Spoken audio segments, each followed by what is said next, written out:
إن الله يأمركم أن تؤدوا الأمانات إلى أهلها وإذا حكمتم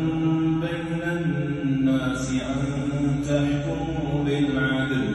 إن الله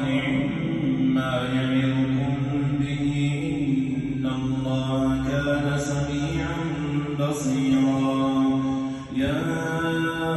أيها الذين آمنوا أطيعوا الله وأطيعوا الرسول وأولي الأمر منكم فإن تنازعتم في شيء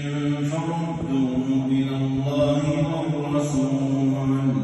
إن كنتم تؤمنون بالله واليوم الآخر ذلك خير وأحسن تأويلا ألم تر إلى الذين يزعمون أنهم آمنوا بما أنزل إليك وما أنزل من قبلك يريدون أن يتحاكموا إلى الطاغوت وقد أمروا أن يكفروا به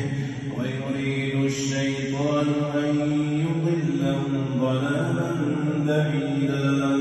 وإذا قيل لهم تعالوا إلى ما أنزل الله